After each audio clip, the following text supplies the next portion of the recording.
All right, I think we're ready to get started. Good morning, everyone, and welcome. My name is John Donadio. I'm the Executive Director of the New Jersey Association of Counties, and want to again welcome you to our second in our series of virtual workshops. This one's entitled Federal Funding and Capitol Hill Update. And before I introduce our esteemed speaker for today, is going to give us a very timely update on the American Rescue Plan, among other items going on in our capital. A couple of housekeeping items I want to take care of. If you have any questions throughout the presentation, please make sure you put them in the Q&A icon on the bottom of your screen, and not the chat button, because the chat, how do you call it, icon or a button, whatever it is, the chat on the bottom icon is for all the panelists who are on this to communicate with each other. So if you have a question, again, go in the Q&A. In order, this workshop has been approved for continuing education credits. So please see Lauren from our office, and she will email you those credits accordingly. And then lastly, of course, I want to thank Angela Wolf, who is making sure that this video conference runs smoothly. There's a number of sponsors that I want to thank today, and a couple of them are going to have an opportunity to speak, but just going through them, we have our friends from Investors Bank, PK Technology, Amazon, and of course our friends from Prime Point. So they're each going to get about 60 seconds to talk about their outstanding products. We're going to start first, though, Angela, with PKA Technologies, and they have a quick video that we're going to show everyone.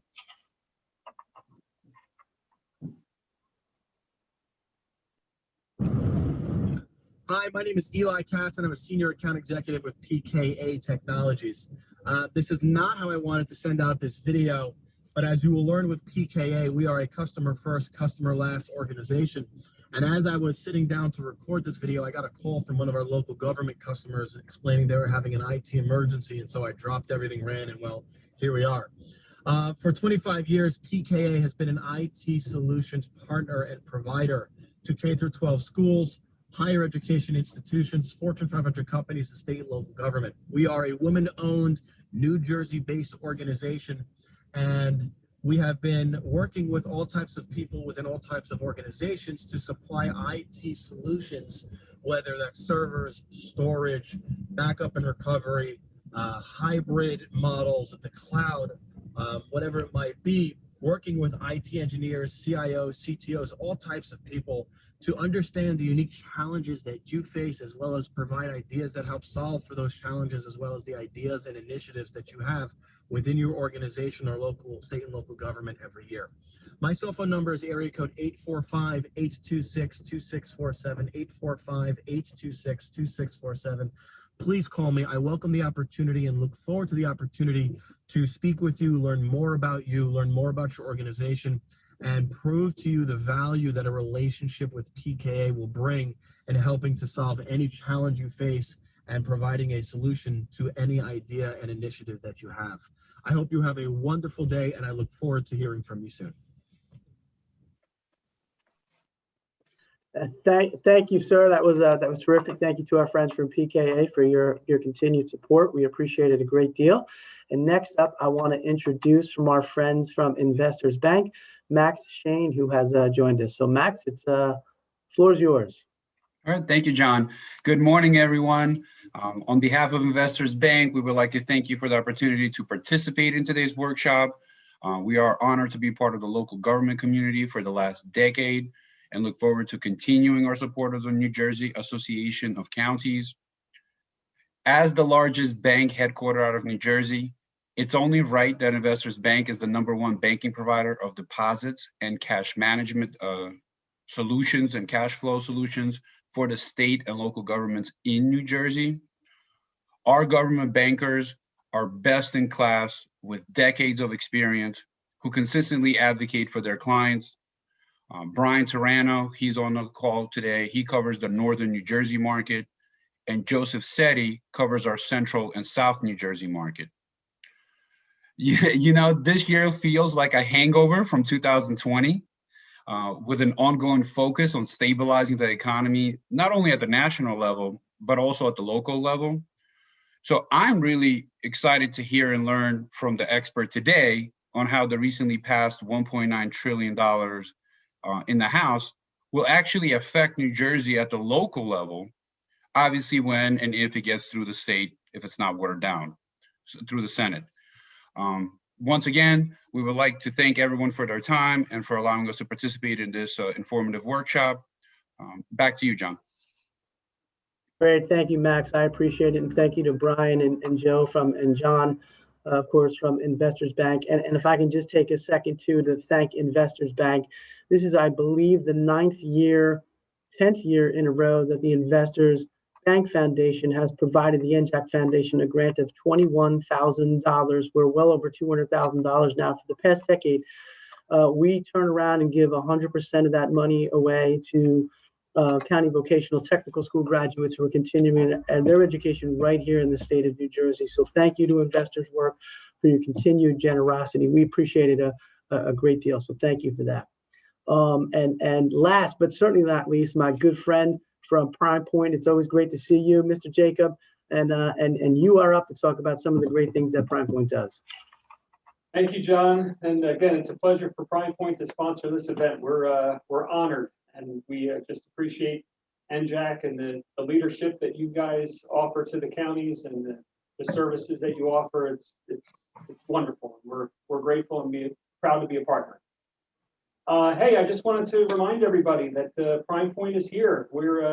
We actually had an amazing growth year in 2020.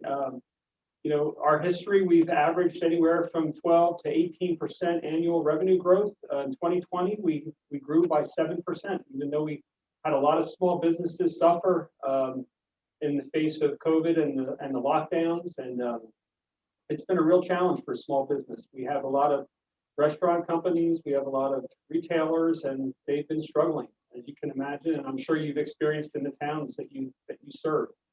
So yeah, it's been a challenge, but we've had a great year, and we're just thankful. One thing I want to remind everybody: hey, we've been serving municipalities for 35 years. We serve 140 municipalities in the state, including 4 counties: Sussex, Essex, Union, and Mercer. And we're really close to serving our 5th county in the state. We're hoping to get them ramped up sometime this spring. And a little premature to talk about it, but I'm excited and real hopeful. So that would represent 25% of all the counties in the state. So we have the experience that you folks need, and we would love and be honored to have a conversation with you to see if we can be of help.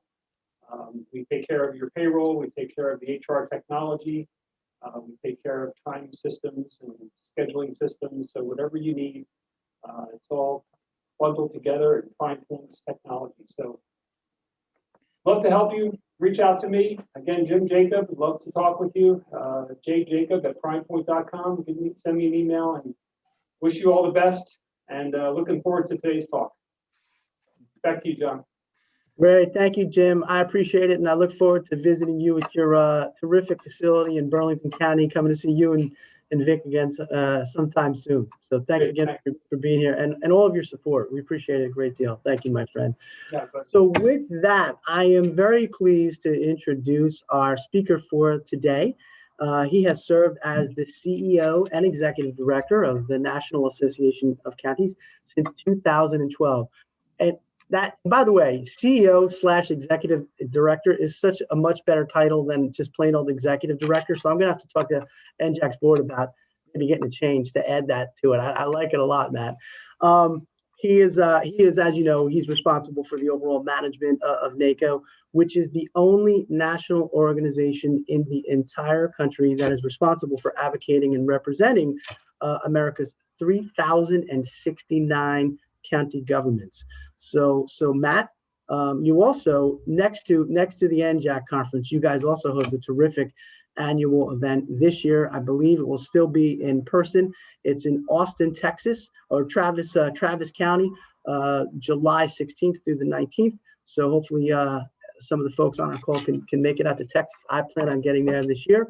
So with that, Matt, Chase, thanks for being here today. We appreciate it and very much look forward to hearing what you have to say. Great. Thank you, John. Our board's still figuring out Texas. Unfortunately, the Travis County Convention Center is being used as a COVID field hospital and dealing with COVID patients as well as vaccination. So we'll have to see there. But hey, it is great to be here today. Want to thank John Donadio and the NJAC team. They're great partners. Want to give a special shout out to Commissioner Marabella, who's on the NACo board and is doing a great job, really dove in and is really helping us. And congratulations to your president, Samano. So it's great to be here. I'm going to jump right in and kind of talk about what we're up to. But just, I want to make clear up front that, NACo is your national association. Our job is to represent you in the nation's capital. And increasingly, we're tracking what's happening at the state legislative level. So John and his team and other state associations around the country can see the trends and some of the copycat proposals that are being introduced state legislature by state legislature. So we're also really big into county best practices. So we encourage you to let us know, what is your county doing? Help us share and tell your story. I want to preface my remarks by also saying that NACo is part of the nation's intergovernmental system. We are not a special interest group. We are actually part of our federalist system of government between federal, state, local government, and tribal governments. And I think it's really important to remind people about this intergovernmental system. The White House and just about every federal department actually has an Office of Intergovernmental Affairs that we are the liaison with. And again, we're not a special interest group. We're part of the intergovernmental partnership of federal, state, and local. And as we get into the conversation about COVID, you're all living this every day, but those in DC often forget about the county roles and responsibilities. We, throughout COVID and even pre-COVID, have a campaign called We Are Counties to put a human face on county government. That so many times people think of counties as our county courthouse or some of our bricks and mortar, but we remind people that counties employ 3.6 million Americans. Over 1% of all Americans actually are employed by county governments across this country. And we're led by 40,000 elected officials, about 20,000 county commissioners and executives, and another 20,000 independently elected county officials. So it's really important that we tell our story and remind people of what you all do. And so again, as we get into COVID, we've been talking to the White House, federal agencies, and Congress about the county role in public health, in many cases 911, and behavioral health, all the different things that you are all involved with, even explaining what a county coroner or medical examiner is. And you'd be stunned to see the faces of people that really have never even heard of what a coroner or medical examiner is. So we continuously want to tell that county story. Let's see here. NACo is, once your county joins NACo, just know that the whole county is the member, and anybody in your county can tap into our services. Where some state associations are just the commissioners, NACo does represent the county as a whole. So I just wanted to kind of cover that perspective. And we encourage you to get involved. All of our federal policies and our overall policies are introduced and debated and approved by our membership. We're a very grassroots driven organization. And all of our federal policy positions actually come up through this committee system. We have 10 policy committees with about 1,500 county officials that help us determine our policies. So let me transition to the federal landscape and talk a little bit about where we're at. And I'm not going to go into the 2020 election in depth at this point, but I do want to talk about the impact of that election. And just to remind folks just how disruptive this last year has been. Since 31 presidential elections since 1900, this last election is only one of two elections that had four what we call super disruptors, with an economic recession. We had Supreme Court vacancies leading up to the November election, the pandemic, of course, and civil unrest. About the only thing we don't have going on right now is a global war. And that's really important to understand the context of what's going on here in DC. It was a very split election, with obviously the Democrats winning the White House, and they took over the Senate, but their majority in the House has really been cut. And what we're seeing is a very purple nation, but overall, when you get into these counties, they tend to be very red or blue. The overall playing field, obviously the White House flipped to Democrat. The US Senate is 50-50. So the vice president will often decide with that vote. In the US House, the Democrats are down to a majority now of about 4 seats. And I say about 4 because of vacancies. And we saw even at the state level, only 2 state legislatures flipped this last year, both in New Hampshire. And then if you count Virginia, which is an off-year election. But a very divided nation, obviously. And that's important as we get into the conversation on the policies. Again, even looking forward now to 2022, the Democrats have an incredibly slim majority. And when you look at the midterm elections historically, typically the party that does not control the White House, so in this case, the Republicans, would gain an average of 27 seats. So if you're Speaker Pelosi, you're really looking at this as maybe a 2-year window to move in an agenda, and they really have a lot to defend in 2022. The Republicans also have a significant advantage when it comes to congressional redistricting. The Republicans control the state legislative bodies that will control about 2/5 or 2 out of every 5 House seats, and Democrats will only have direct control over about 1 every 10 US House seats. The rest are independent, kind of nonpartisan districts. So again, the House Democrats are looking at this as like a 2-year window to move their agenda. When you look at the US Senate, obviously it's a 50-50 Senate, the first time since about 2001, when you had Trent Lott and Tom Daschle kind of co-leading the Senate. But what's really interesting throughout my career is how the Senate has changed, where you now have Senate Democrats and Senate Republicans truly representing red or blue states. Whereas before you had many Senate Democrats, for example, in the upper Midwest. Now they're primarily all Republicans, except for maybe 1 in Montana. And you only, on the flip side, you only have 1 Senate Republican left in what's, quote, a blue state with Susan Collins in Maine. I bring this up because the incentives for these members of Congress really aren't there to compromise. They're really representing these kind of dug-in factions within their states. The same thing is true at the state legislative level. There's only 1 state legislature left in the country that has divided control between their 2 chambers, and that's in Minnesota. And so you can see the states are turning the same way as the federal government. And as I mentioned, what happens at the state level really does impact the congressional redistricting. And then you add on the fact that the US Census is delaying the release of the data into the fall. And so the 2020 election will be very interesting with really late movement to redraw these state districts. Moving on to what John really wanted me to focus on, and that is, what is the federal landscape? What's the COVID relief? Obviously, I have a new president. He's come in, he's focused on vaccines and testing. His administration has, it's like taking a vitamin every day. They release an executive order every single day. There's a lot of rulemaking going on, including what impacts county governments. The president's still trying to get his cabinet formed and trying to get his cabinet nominees through the US Senate. He's struggling right now to get his OMB, his budget director, through. His candidate just withdrew. And so the president hasn't even been able to develop his first budget. I'm going to talk a lot about the American Rescue Plan, but also note, if and when this passes in the next probably 10 days, that the president does plan to move to infrastructure next. And the joke in Washington is every week is infrastructure week, but it does truly seem like there'll be a significant amount of tension with infrastructure after the American Rescue Plan is dealt with. So for NACo, we have a full legislative agenda.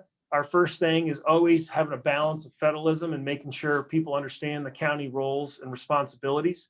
We're really focused on getting direct federal aid for counties, and I'm going to talk about that in a minute. But we're also dealing a lot with mental health and substance abuse, the cost to counties of treating your inmates with their health care. We're pushing broadband, and there's a lot of issues coming up right now with elections. So with COVID, what we have been projecting is about a $202 billion economic impact on county governments and the budgets over 2 fiscal years.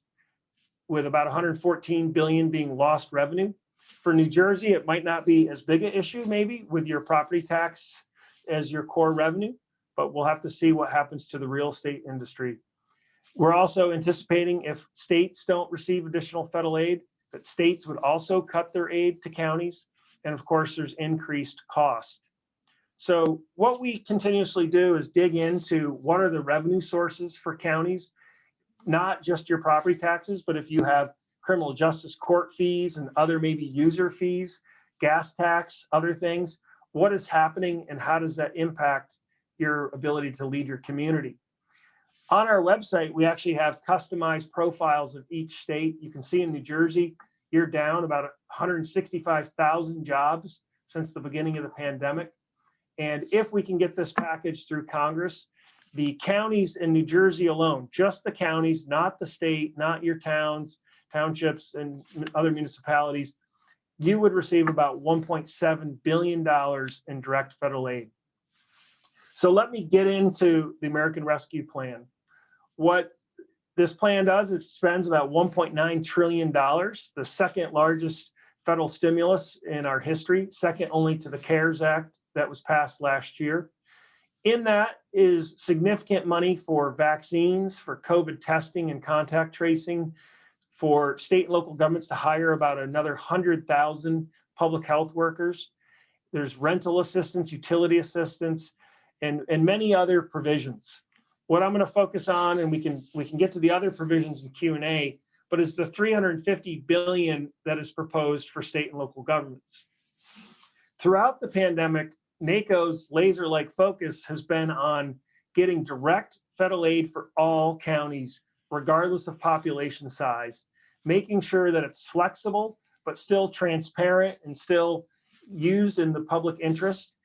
And we've really been pushing hard. When I get into what is being proposed now, just understand last summer when the proposal was on the table, most of the local government money would have gone to cities, about 69% and 17% to counties. So we really had to dig in, work with Senator Menendez, Senator Booker, and many others to really push for a more equitable distribution.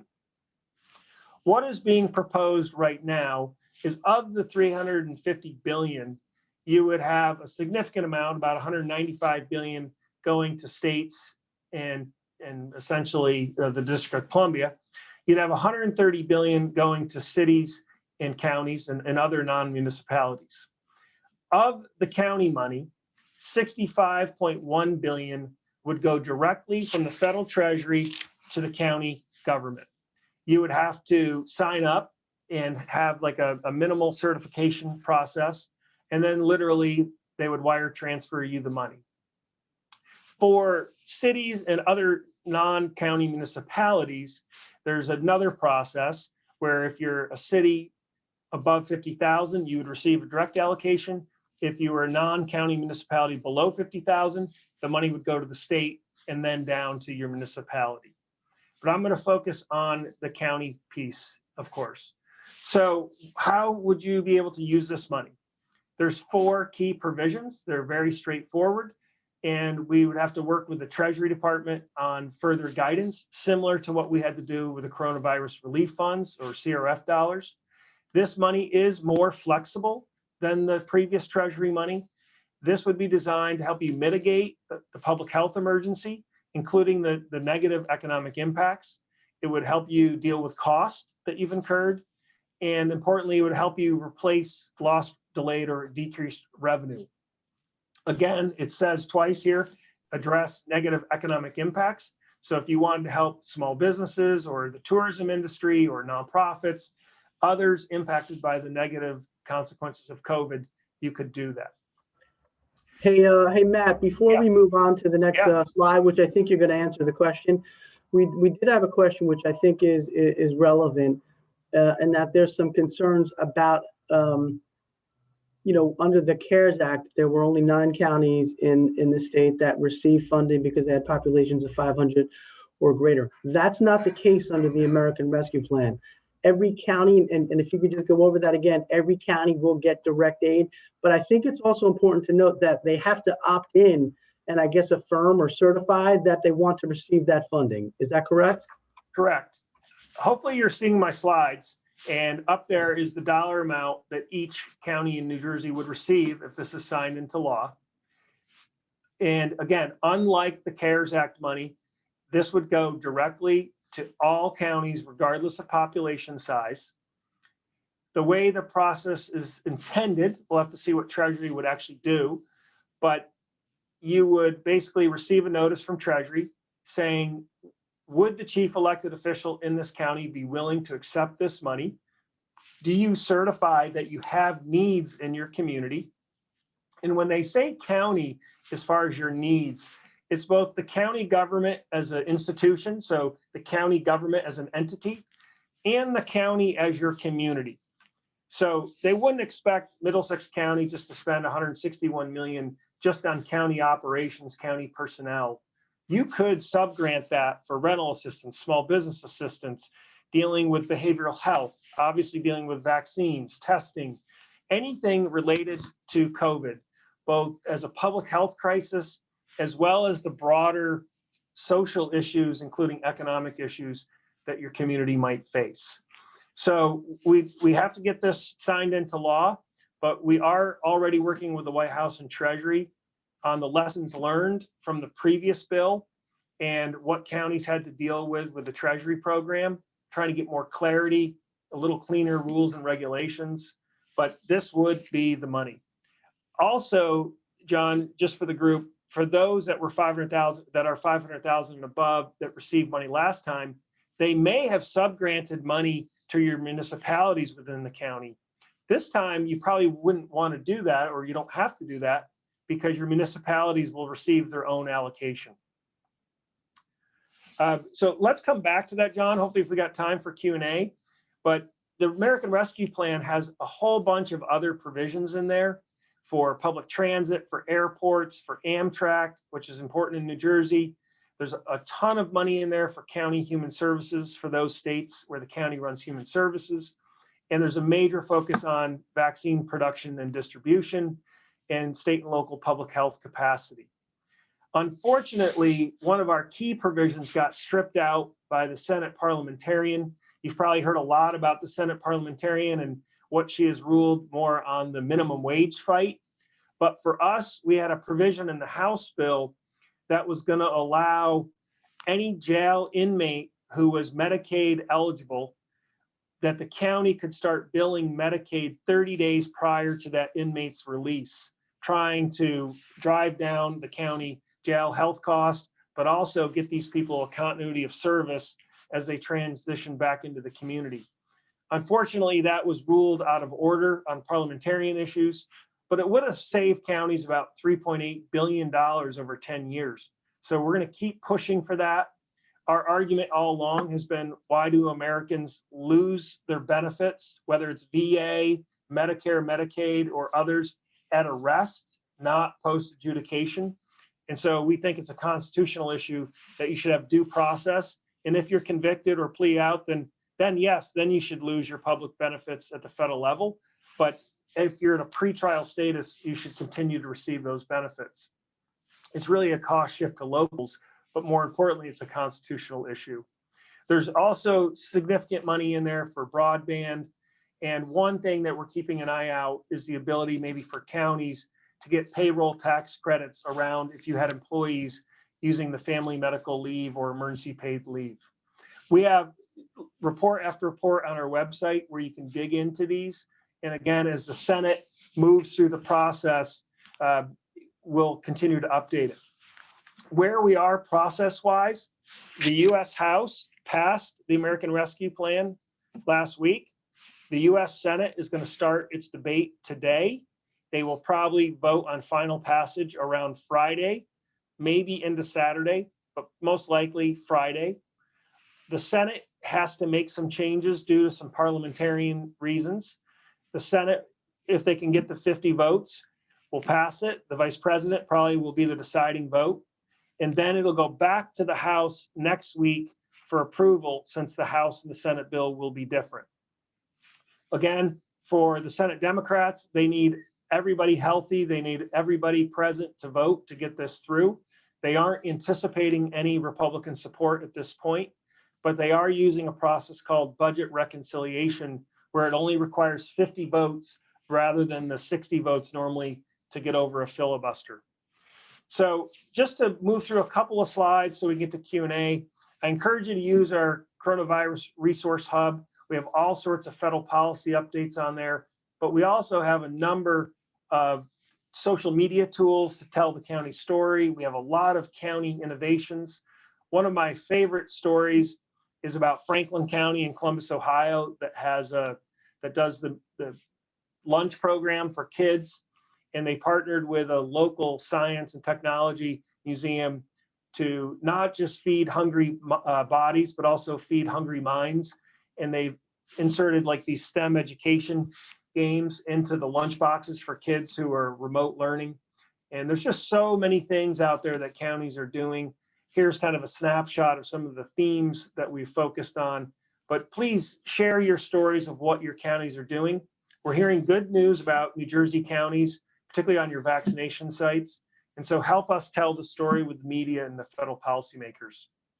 And then I just got 2 more slides here. I encourage you, we're really focusing on civic education and telling the county story, particularly to our youth. We're really worried, obviously, about the lack of civic education and even civility in the country. And we partnered with the former Supreme Court Justice Sandra Day O'Connor to develop this curriculum that's included, that can be used in all 50 states.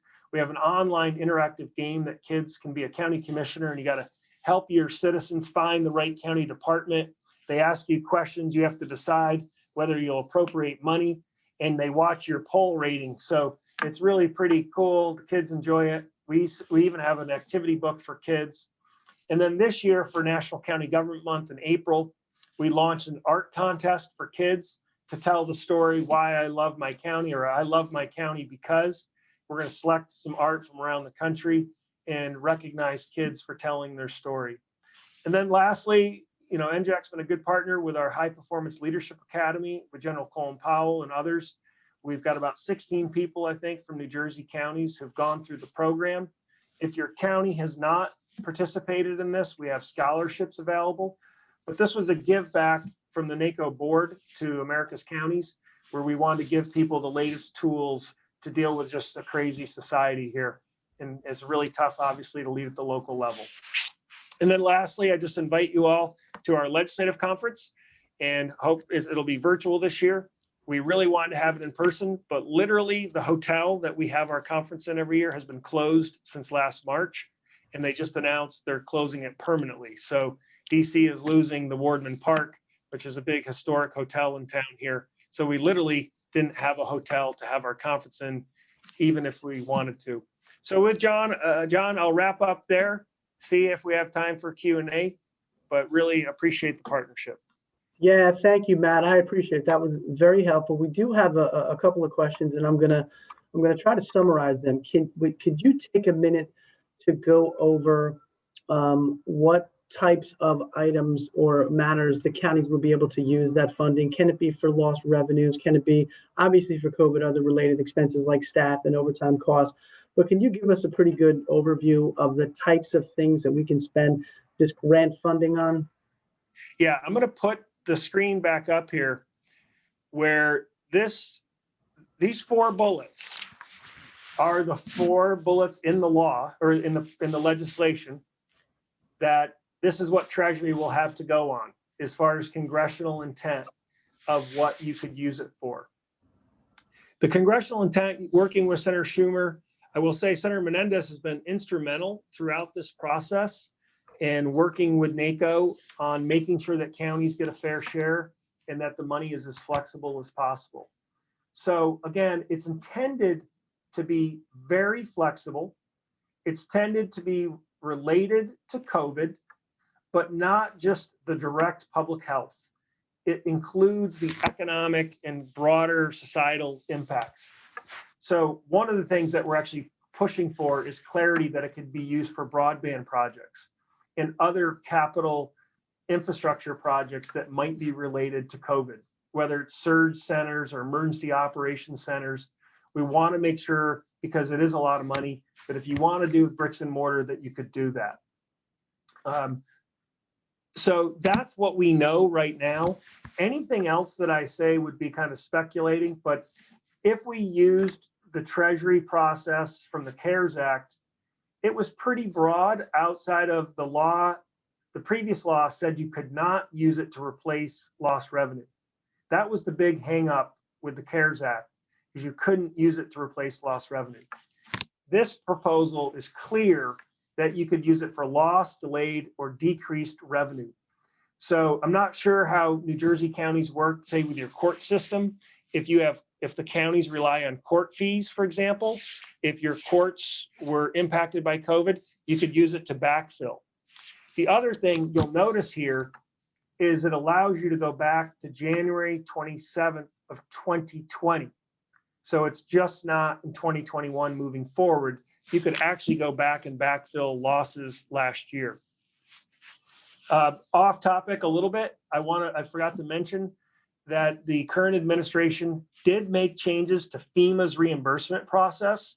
So if you had counties who had reimbursements into FEMA going back to January of 2020, the administration has waived the 25% state and local cost share for FEMA reimbursements related to COVID going back to January 20th of 2020.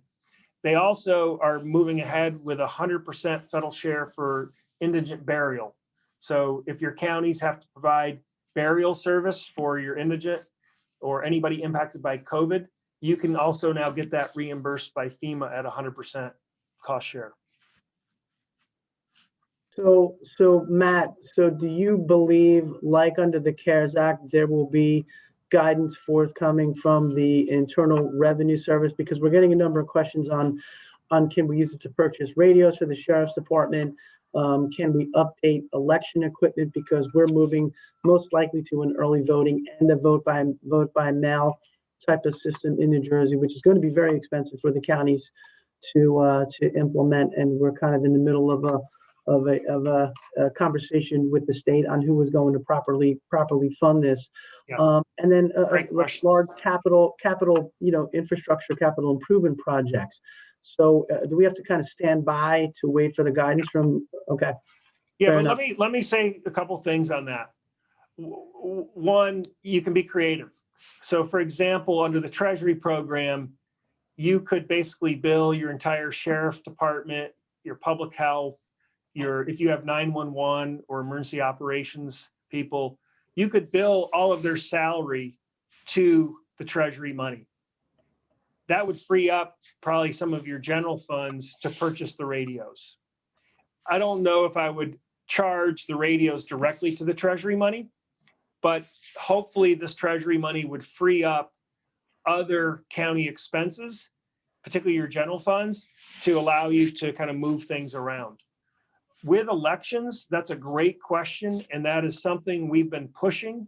That obviously, in our view, is that COVID really transformed the way we handle elections.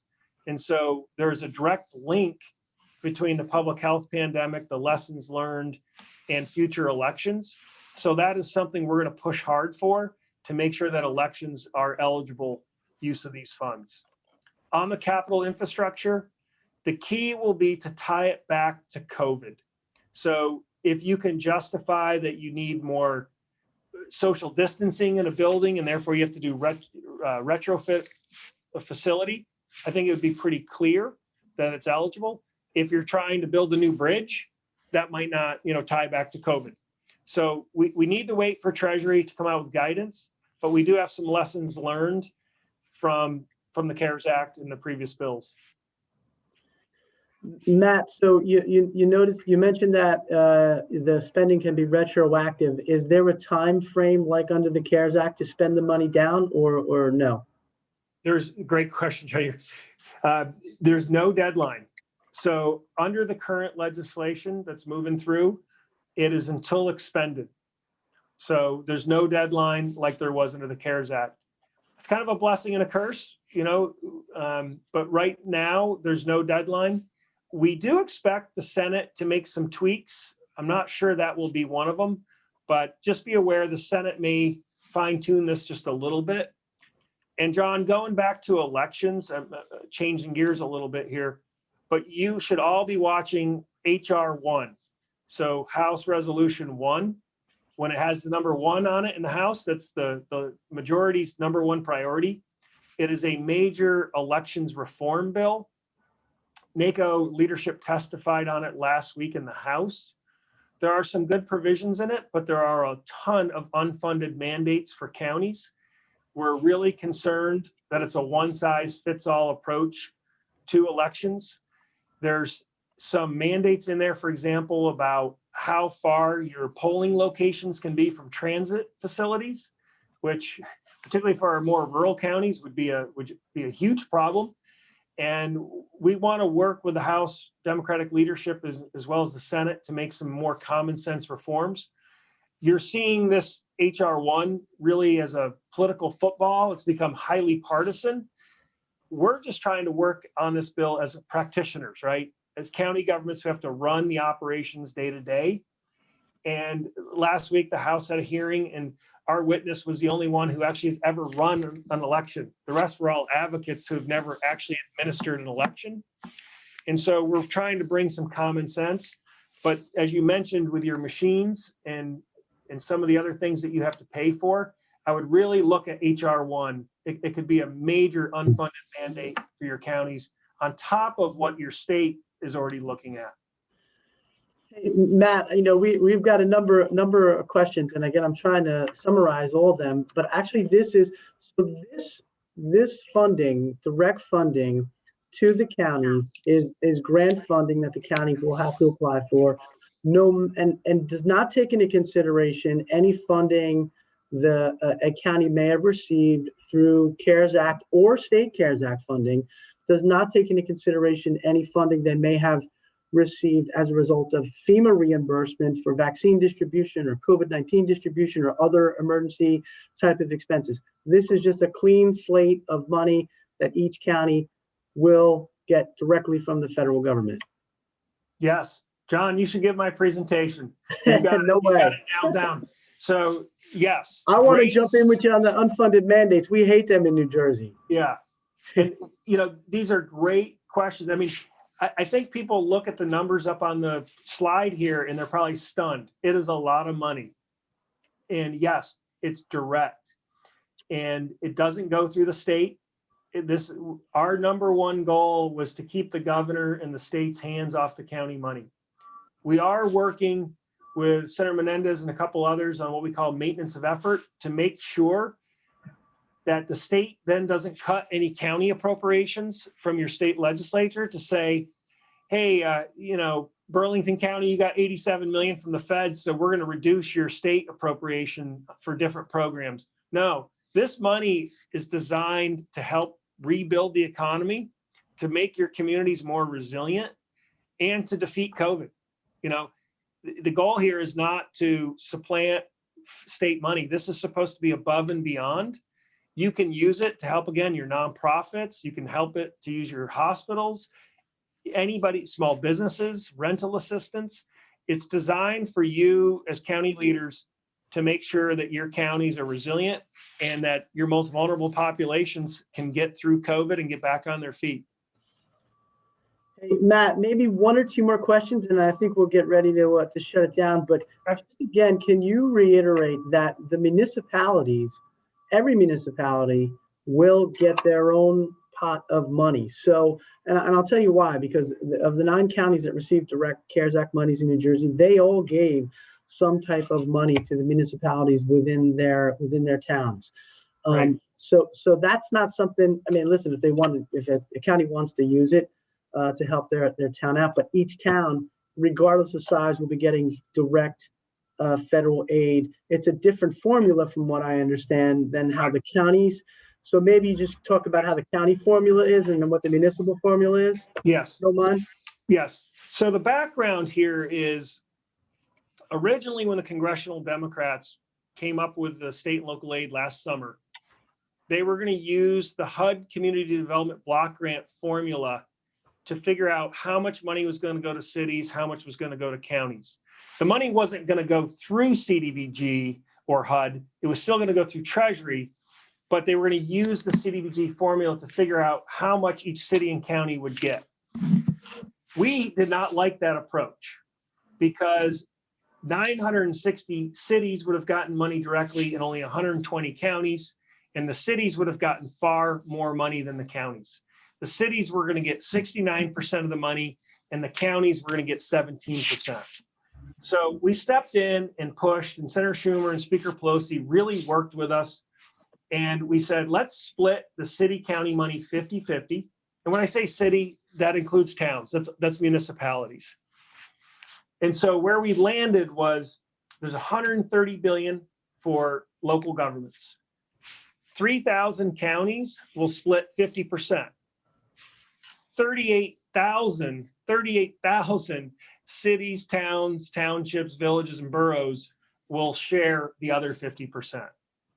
Of the counties, we pushed for a population-based because it was simple and it was getting very complicated where some members wanted to do unemployment, infection rates. They wanted to do all these things that were more fluid, and it just depended on, did you measure New Jersey last March or did you measure New Jersey in August? And, your cases spike and they go down. So we just said, we want direct aid from the Treasury to the county, and we want it based on a simple population. The other thing you should note is this is not a grant program.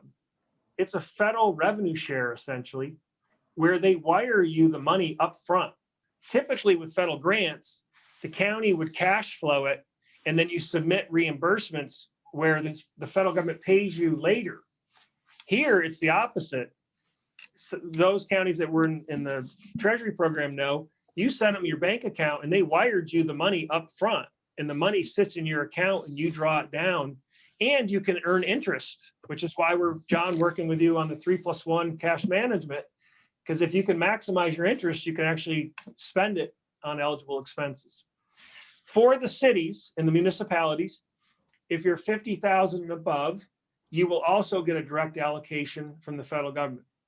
If you are a municipality below 50,000, the money will go to the governor, and the governor will have about 60 days to get it down to the municipal level. So very different. That's where we fought to say, we do not want the county money touching the state treasury. We want it going from the federal treasury directly to the county bank account. And I could give you a hug for that, Matt. If I could hug you from New Jersey, I would do that. And so would everyone on this call right now. Yeah. Keeping the state out of it. We fought hard for that, and we had to give up other things. It was a trade-off, but we thought, hey, keeping the state's hands off it probably saved us 15 to 20% of the money, and it probably saved us months in time and a lot of games. We saw governors in the Treasury program and the CARES Act force counties to open the courthouse, mask mandates, all sorts of things. Idaho, the counties ended up suing the governor because the governor forced the counties to cut taxes to equal the amount of money that they were getting from the Treasury. So it wasn't a gain, it was just a net neutral, it was a zero. And so again, no offense to the states, they're getting their own money. Let them do what they want with their money. This is intended to go directly to the counties. Yeah, I think I'm going to have to mute myself or shut my video off right now. But thank you, Matt, for that, and thank you for your your leadership and advocacy, particularly on that point. John, my last point is this is not a done deal. You've got two Democratic senators. They're both going to support this package. They're trying to get some tweaks here and there, but there is a movement to maybe reduce the state and local piece a little bit, maybe move it into broadband. Our argument has been, do not move. They want to move 50 billion, maybe to infrastructure and broadband. What we're saying is don't do that. Just make broadband and infrastructure eligible if the cities and counties want to use it. If the money for infrastructure flows from the federal level, it always stays at the state DOT level. It'll never make it down to the local level. If broadband is made eligible under a separate program, it'll go right to industry. We would much rather have counties invest the broadband and grant it to industry if they wanted to, but to force industry to build new capacity, not just save their own private money and replace it with federal money. So we support infrastructure and broadband being eligible. We just don't want a separate program where the money then goes to the states and never makes it down to the local level. Matt, just, a follow-up question on the municipal piece of it, because, there are some counties that are concerned that if you have a population of 50,000 or less, and the governor has to make a decision on what to do with that money, can the state hold on to that money or no? Okay. No. I mean, there's the law and then there's what governors do. Right. So Right.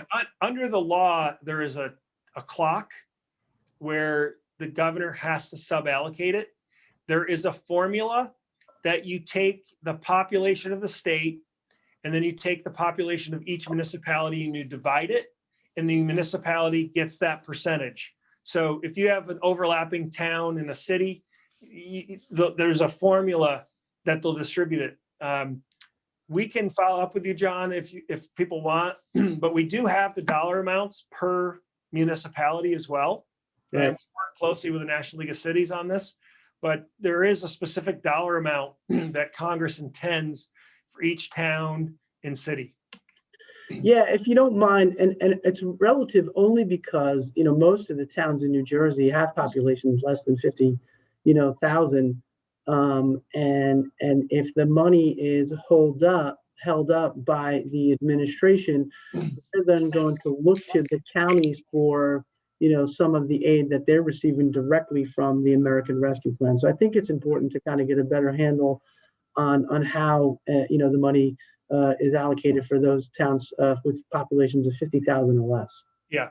And my last note, again, there is a shot clock in there. There's kind of this procedure that the governor is supposed to follow. They're also only for municipalities, not for counties. For those municipalities 50,000 and below, there also is a cap that they cannot receive more than 75% of their annual budget, because there were some small towns across the country that were going to get more money than their annual budget. So Congress did put a governor on it, if you will, a cap that they cannot receive more than 75% of their last adopted budget as of January. Yeah, Matt, we're gonna I'm having a hard time, and I apologize because my focus has primarily been on the county piece of it, and I promise this will be the last question. So if you're a municipality with a population of 50,000 or less, what happens? If this American Rescue Plan passes, what happens? Okay, so there is $19.5 billion that the federal government will distribute to the governors to then sub-allocate down to their cities, towns, townships, and other non-county municipalities. And it will be based on the municipality's population within the state. So if you have a town that's 100,000 people out of 10 million, you do the math and you get X% of that state's allocation. The governor has a kind of a shot clock to sub-allocate that money down to the municipalities. The governor is not, or the state is not supposed to be anything except for a pass-through. They're prohibited from adding new grant conditions. They're simply a banker that's supposed to sub-allocate the money down to the local level. The issue was that there's 38,000 municipalities in the country, and Treasury didn't have the staff to deal with 38,000 entities. Right. Now, granted, the IRS just gave 200 million tax returns, so they probably could have, but they pushed that responsibility, that administrative responsibility, to the state. Right. So there's nothing really so what if the shot clock runs out? What if he doesn't allocate the money? There is a mechanism that Treasury can then reclaim the money and then allocate it down. Oh, okay. So the towns won't be, I guess this is what I'm getting at. The towns won't be penalized if the governor drops the ball or decides for other reasons not to funnel the money down. No. Because they do some, very creative things, for Yeah. lack of a better word, with funding Yeah. here in New Yeah, Jersey. well, So- and you know, I'm a native New Yorker, so we could talk about governors all day long right now in New York. But, you know, New York and New Jersey were only two of the states where the state did not suballocate any of the treasury money down to their local governments. And in New York, you know, if you were 500,000 above, you got the direct money. If you weren't, so Senator Schumer has been pushing incredibly hard to make sure that local governments are protected. He has his own personal issues in New York, like you had in New Jersey. So he has pushed very hard to separate the state versus local government aid. Great. And Matt, last question, I promise. Can we get this PowerPoint presentation that I can share with our Oh, absolutely. folks? It's very helpful. Yes, absolutely. We appreciate Yeah. it. And again, on our website, not always the easiest to navigate, but there should be a button on the homepage. You can click on it. All these in-depth reports are there, including your county by county allocation. So again, we got to get this signed into law, but as of right now, it's looking pretty good. But we got to keep pushing. We don't take anything for granted.